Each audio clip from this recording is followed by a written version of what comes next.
నమస్తే welcome to our channel. నేను ప్రియా కౌశిక్. తెలుగు సినీ ఇండస్ట్రీలో జానీ మాస్టర్ అంటే తెలియని వాళ్ళు లేరు. అఫ్ కోర్స్ ఇప్పుడు నేషనల్ వైడ్ గా కూడా ఆయన కొరియోగ్రఫీ చేస్తూ సల్మాన్ ఖాన్ గారికి కూడా రీసెంట్ గా ఒక మూవీలో డాన్స్ కొరియోగ్రఫీ చేసి పేరు బాగా సంపాదించుకున్నారనే చెప్పొచ్చు. అయితే ఇదే తరుణంలో ఆయనకి ఒక అబ్యూస్ చేస్తున్నారన్న కారణంగా ఆయన మీద పోక్సో కేసు పెట్టడం కూడా మీ అందరికీ తెలిసిన విషయమే. అయితే దీని గురించి డిస్కస్ చేద్దాం. ప్రస్తుతం మనతో పాటు సీనియర్ జర్నలిస్ట్ భరద్వాజ్ గారు ఉన్నారు. హలో సార్, నమస్తే. నమస్తే సార్. సో జానీ మాస్టర్ మీద కేసు పెట్టారు, ఇదంతా మనకు తెలిసిందే. రీసెంట్ గా శ్రేష్ఠి వర్మ కూడా ఒక మీడియా ఛానల్ తో మాట్లాడడం జరిగింది. ఆ ఇది పక్కన పెడితే గనక ఝాన్సీ అతి ఉత్సాహం ప్రదర్శిస్తోంది అని చెప్పి సోషల్ మీడియాలో మాట్లాడుకుంటూ ఉన్నారు. ఎందుకు అంటే జానీ మాస్టర్ వేసిన పిటిషన్ ని హైకోర్టు క్యాన్సిల్ చేసింది అన్న విషయం తెలియగానే ఝాన్సీ ట్వీట్ చేశారు. అయితే ఝాన్సీ తరఫు నుంచి ఝాన్సీ కమిటీ ఏదైతే ఉందో వాళ్ళు ఒక్క పక్షానే ఉన్నారు అని చెప్పేసి, తప్పు ఎవరిదున్నా శిక్షించాలి, ఆఫ్ కోర్స్ వాళ్ళకి సపోర్ట్ చేయాలి, కరెక్టే. కాకపోతే ఎందుకని ఇంత ఝాన్సీకి కానీ జానీ మాస్టర్ కి కానీ ఏమన్నా రైవలరీ ఉందా, అలా ఈ విధంగా తీర్చుకుంటుందా అన్న ప్రశ్నలు వస్తున్నాయి అన్నమాట. అంటే ఝాన్సీకి అలాగే ఇతనికి జానీ మాస్టర్కి మధ్య ఏదో వివాదం ఉండి ఇలాంటిది జరుగుతుందని అనుకోవాల్సిన అవసరం లేదు. కానీ ఫిలిం ఛాంబర్ ఆధ్వర్యంలో ఏర్పాటైనటువంటి ఆ కమిటీ తీరుతెన్నుల మీదే అనేక సందేహాలు ఉన్నాయి ప్రపంచానికి. అంటే సందేహాలు అంటే ఆ కమిటీ ఎందుకు వేశారు అంటే, చాలా కాలం క్రితం అంటే శ్రీరెడ్డి ఇష్యూ జరిగినప్పుడు ఆ తర్వాత ఆ నేపథ్యంలో చాలామంది మీటూ అనేటువంటి కార్యక్రమంలో భాగంగా పని ప్రదేశంలో మా మీద లైంగిక వేధింపులు జరిగాయి అనే ఆరోపణతో చాలామంది ముందుకొచ్చారు, అలిగేషన్స్ చేశారు. చేసినప్పుడు కమిటీ ఏం చెప్పిందంటే, అందులో చాలా కేసుల్లో వాంటెడ్గా కావాలని పెట్టిన కేసులుగా ఉన్నాయి, అందుకని మేము వాటిలో విచారణ జోలికి వెళ్ళలేదు, పక్కన పెట్టేశాము. చాలా అంటే మా స్థాయిలోనే మాకు అర్థమైనవి వాంటెడ్గా టార్గెట్ చేసి పెడుతున్నారు అని. అయితే ఇలాంటి సందర్భాలు ఇక్కడ అంటే ఈ పని ప్రదేశంలో లైంగిక వేధింపులు, ఆడపిల్లలు వెళ్ళి కంప్లైంట్ చేయటం, ఇది వాంటెడ్గా కొంతమంది మగవాళ్ళని టార్గెట్ చేయడం కోసమే చేస్తున్నారు అనేది బలమైనటువంటి ఆర్గ్యుమెంట్గా ముందుకు వచ్చింది. ఇప్పుడు ఎందుకు వచ్చింది అంటే, దాదాపుగా ఎస్సీ ఎస్టీ అట్రాసిటీస్ యాక్ట్ మీద కూడా ఇలాంటి చర్చ ఉంది. చాలామంది దీన్ని అడ్వాంటేజ్గా తీసుకుని అగ్రకులాల వాళ్ళని వేధించడానికి ఈ కేసులు పెడుతున్నారు. అంటే అలాంటివి ఏదో ఒకటి రెండు ఉండొచ్చు, వాటిని పట్టుకుని ప్రతి కేసుని అలాగే మార్చి ఏ ఉద్దేశంతో అయితే ఎస్సీ ఎస్టీ అట్రాసిటీస్ యాక్ట్ తీసుకొచ్చారో దాన్ని నీరు కార్చడం కోసం అగ్రకులాలు ప్రయత్నం చేస్తున్నాయి అనేది వాస్తవం. అలాగే ఈ కేసుల్లో కూడా ఈ మీటూ లాంటి వ్యవహారాల్లో మా మీద ఇలాంటి లైంగిక వేధింపులు జరుగుతున్నాయి అని వాళ్ళు వెళ్ళినప్పుడు మగవాళ్ళని టార్గెట్ చేయడం కోసం ఆడవాళ్ళు దీన్ని వాడుకుంటున్నారు అనేటువంటి అభిప్రాయం చాలామంది చాలా ఓపెన్గా మాట్లాడుతున్నారు.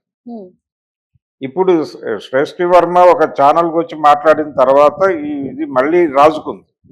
ఏది జానీ మాస్టర్ వివాదం రాజుకున్న తర్వాత ఇప్పుడు చాలామంది తమని తాము స్వయం ప్రకటిత మగ పరిరక్షకులుగా మాట్లాడుతున్నటువంటి కొంతమంది మీడియా ముందుకు వచ్చి ఆ అమ్మాయి మీద ఎలిగేషన్స్ వేయడం జరుగుతోంది. అంటే వీళ్ళ ప్రధానమైన ఆరోపణ ఏంటి, ఆ అమ్మాయి చాలా లేటుగా కంప్లైంట్ ఇచ్చింది అనేది. ఈ కంప్లైంట్ ఇవ్వటానికి ఆయన అమ్మాయి మీద లైంగిక వేధింపులకి పాల్పడటానికి మధ్యలో కొంత టైం ఉంది. ఈ టైంలో వాళ్ళిద్దరూ కలిసి ఓపెన్ డయాస్ మీద కూడా కనిపించారు, చాలా హాయిగానే ఉన్నారు, ఏ రకమైనటువంటి ఇబ్బందులు లేకుండానే బిహేవ్ చేశారు. అది నటన అనుకుందామా, అంత నటించేటువంటి పరిస్థితి ఉన్న ఆవిడ, అంటే అంత అడ్జస్ట్ అయినటువంటి ఆవిడ. ఇప్పుడు జానీ మాస్టర్ వైఫ్ ఆవిడ ఒక ఇంటర్వ్యూ ఇస్తూ ఆవిడ ఒక మాట అన్నారు. ఆవిడేమంటారంటే, మనసులో అంత పెయిన్ పెట్టుకుని ఎలా బిహేవ్ చేస్తుంది ఆ అమ్మాయి అలా అనేది ఒకటి. ఆ టైంలోనే ఓపెన్ అయి ఉంటే బాగుండేది కదా. అంటే తను యాక్సెప్ట్ చేసింది అంటేనే, ఒకవేళ నిజంగానే ఆయన అడిగి ఈ అమ్మాయి యాక్సెప్ట్ చేసుంటే ఇప్పుడు చెప్పుకుంటోంది ఓకే ఈ గొడవ అంతా. కానీ అప్పుడు యాక్సెప్ట్ చేయటము అంటేనే కెరియర్ కోసం యాక్సెప్ట్ చేసింది అనుకుంటే, కెరియర్ కోసం యాక్సెప్ట్ చేసే లెవెల్కి ఆ అమ్మాయి ఉందంటే ఇప్పుడు ఆ అమ్మాయి చేస్తున్నటువంటి ఆరోపణలలో వాస్తవం ఉందని ఎలా అనుకోగలము రైట్. అని ఒక పాయింట్ లేవనెత్తి ఆవిడ మాట్లాడుతోంది. ఆవిడ ఆర్గ్యుమెంట్ మొత్తం మీద అదే కీలకమైన పాయింట్. ఈ అమ్మాయి ఆర్గ్యుమెంట్లో కీలకమైన పాయింట్ ఏంటంటే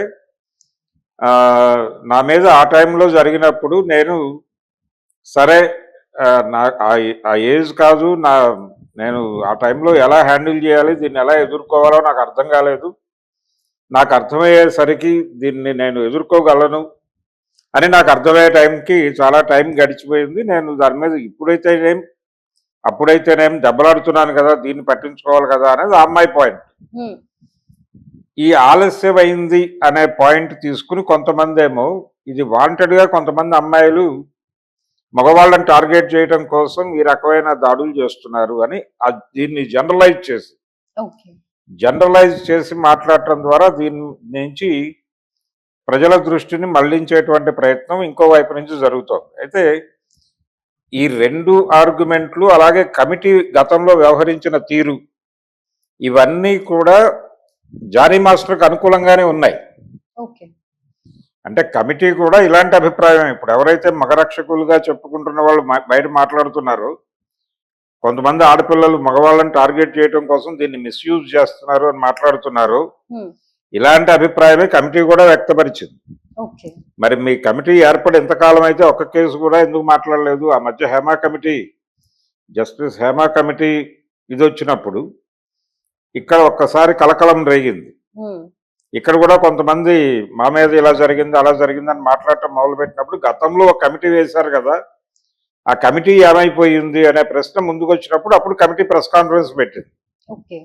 ప్రెస్ కాన్ఫరెన్స్ పెట్టి దానిలో ఝాన్సీ గారే మాట్లాడుతున్న సందర్భంలోనూ కమిటీలో ఉన్నటువంటి వాళ్ళు బయట మాట్లాడినటువంటి సందర్భంలోనూ వాళ్ళు చెప్పింది ఇదే.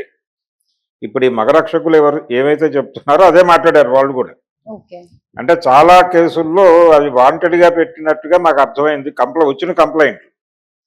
వచ్చిన కంప్లైంట్లు మా స్థాయిలో మేము విచారణ జరిపితే అది కావాలని కొంతమందిని టార్గెట్ చేయడం కోసం పెట్టిన కేసులుగా అర్థమై మేము దాన్ని అలాగే పర్సూ చేసామని. ఇది ఒక ఆర్గ్యుమెంట్గా బాగానే ఉంది.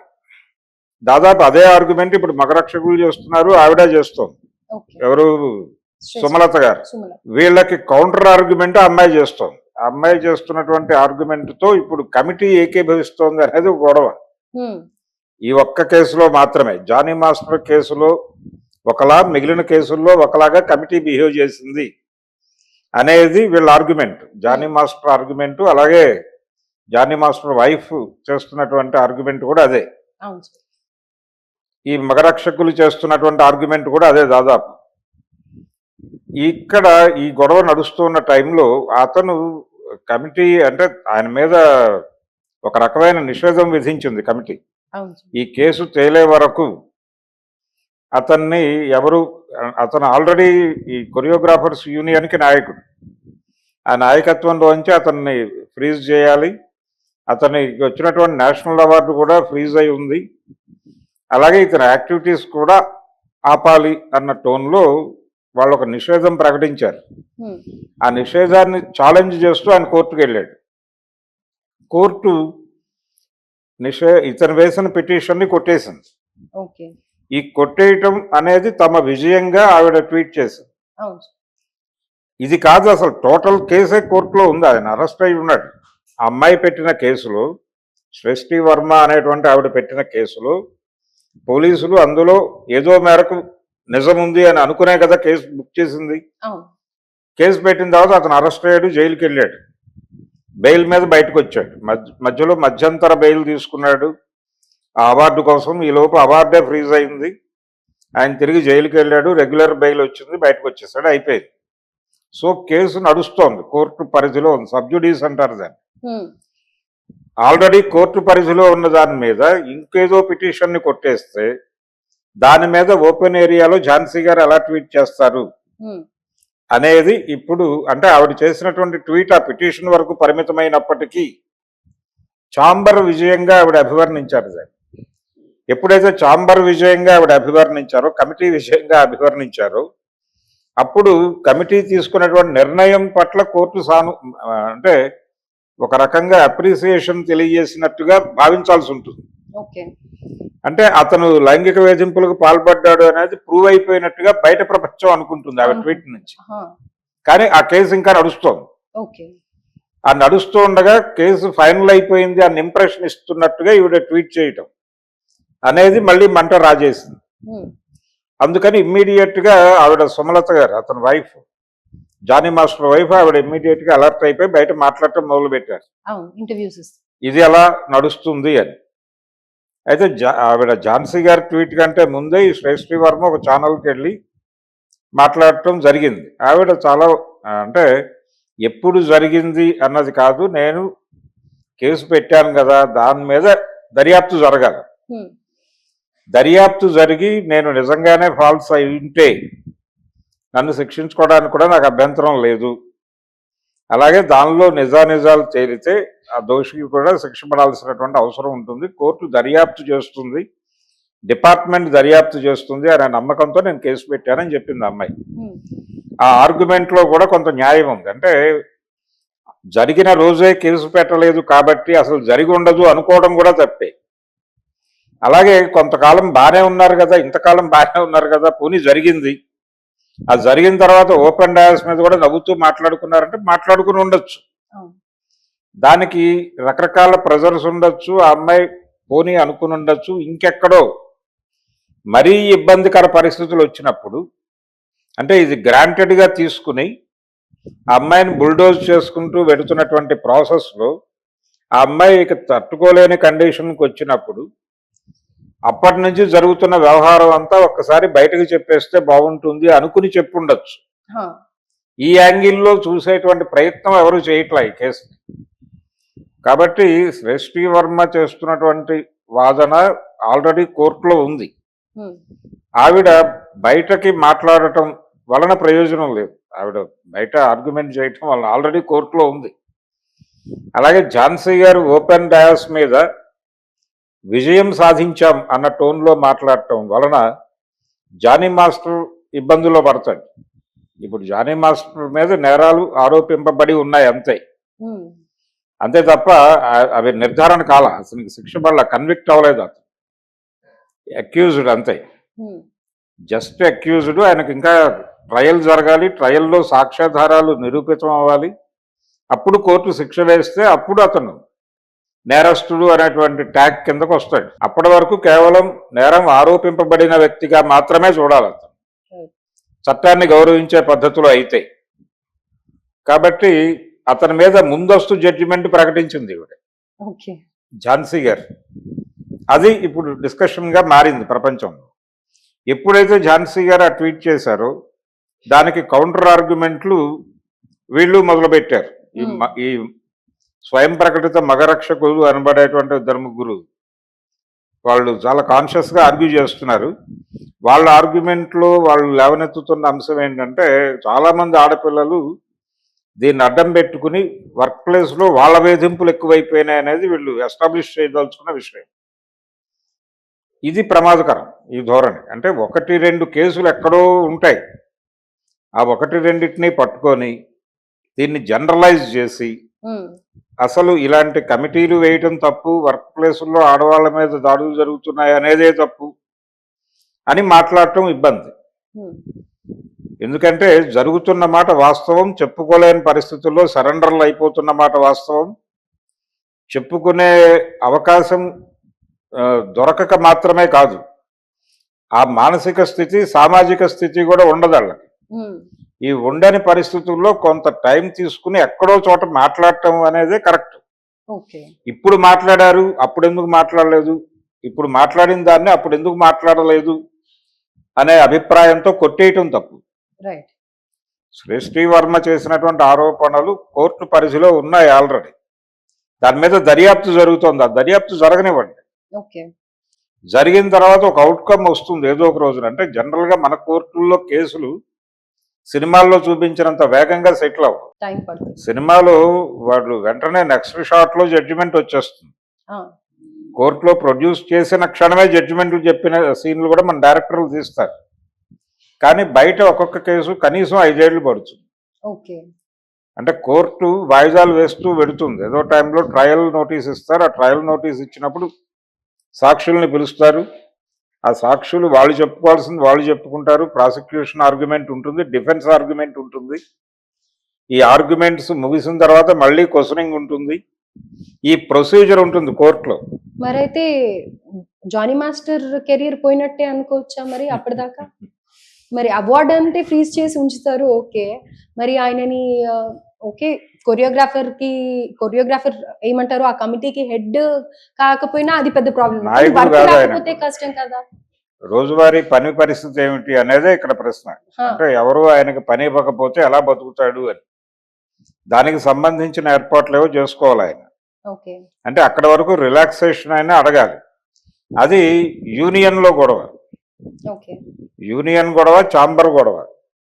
అంటే ఛాంబర్ ఉద్దేశం ఏమిటి, ఈయన ఒకవేళ నన్ను కన్సిడర్ చేయండి, నాకు ఏదో ఒక ఏరియాలో పని కల్పించండి అని వెళ్ళి అడగాలి. అంటే ఆయన కార్డు కూడా సీజ్ అయి ఉంటుంది. అంటే జనరల్గా వీళ్ళందరికీ కూడా కార్డులు ఇస్తారు. ఇప్పుడు ఆ కార్డు ఎంఐకి ఇప్పించడంలో ఆయన కీలకంగా వ్యవహరించాడు అనే గొడవ కూడా ఒకటి ఉంది, చర్చ. కాబట్టి వాళ్ళ రోజువారీ భుక్తి పరిస్థితి ఏమిటి, పని పరిస్థితి ఏమిటి అనే ఏరియాలో ఒక చర్చ జరగాల్సిన అవసరం ఉంది. ఎలా బతుకుతారు వాళ్ళు అనేది కోర్టు తేలటం అనేది అయితే ఇప్పట్లో తేలదు. అది తెలియదు మరి 5 ఏళ్ళు ఇప్పట్లో తేలదు. అంటే ఎన్ని సంవత్సరాలైనా పట్టచ్చు. పట్టొచ్చు. జగన్మోహన్ రెడ్డి గారి మీద కేసులు ఉన్నాయి, 15 ఏళ్ళు అయింది, అతిగతి లేదు. దాని మీద రకరకాల పిటిషన్లు దాఖలై ఉన్నాయి. హైకోర్టులో పిటిషన్ దాఖలై ఉంది, సుప్రీంకోర్టులో పిటిషన్ వేశారు.